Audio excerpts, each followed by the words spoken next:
mga mamoy mga mamay. Gabi sa atong tanan. Adi kami yan biyahe para ngadto BGMP kag Balugan City. May danamon i-comment nga usa nga PDL. May daw naman mga papilis nga para yan dito na gadon namon. Papakyanan taliwat ini di talang nga ngaranan it iya ngaran kung taga din iya para gihapon it in pagkuan it iya pangilalan. Ano nga yato ni mo kaso? Order, sir. Yan. Bali, ilang taong ka, kailan ba ito nangyari yung krimen na to? Ayan. 1998 pa. Tagal-tagal na rin. Kailan ka nahuli? March, ayan o, May 29, Anong taon? 25. O ngayon taon lang na to. Yes, sir. Matagal na panahon pala bago ka mahuli. Nagtago ka ba o hindi? Hindi, sir, kasi truck driver ako eh. May biyahe ako dito, Maynila, Mindanao, Cebu, Tacloban, Mahasi, Yabang. Bali damay ka lang ba ito? Dami lang ako dyan, sir.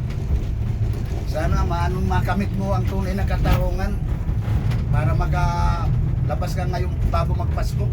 Sana, sir. Wala ka bang may ano sa mga tao na sa labas pa ngayon, na mga kaibigan mo na huwag masyadong padalos-dalos sa mga desisyon sa buhay? Eh, yun nga, sir, yung ano, na yun nga, huwag padalos-dalos, na pag-isipan talaga na bawat gagawin. Kasi mahirap mapasok sa tulungan. Napakahirap. Naranasan mo rin kung paanong buhay bilanggo. Naranasan, sir. 7 buwan na rin akong nakakulong. Hindi mo ba namimiss pamilya mo, mga anak? Hindi, sir. Naglaruan talaga yung mga anak ko. Sige lang, dasal lang tayo sa Panginoon Diyos. Sana makalaya ka bago magpasko.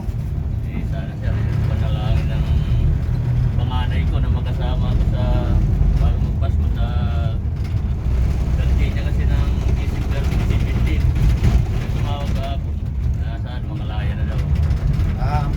Mga mamay, harani na kami, malapit na kami sa may BGMP at Balugan City para i-comment na namin yung isa naming PDL na galing sa Samar Provincial Jail. Salamat nga pala mga mamay sa suporta nyo. God bless sa atin lahat. Bye bye.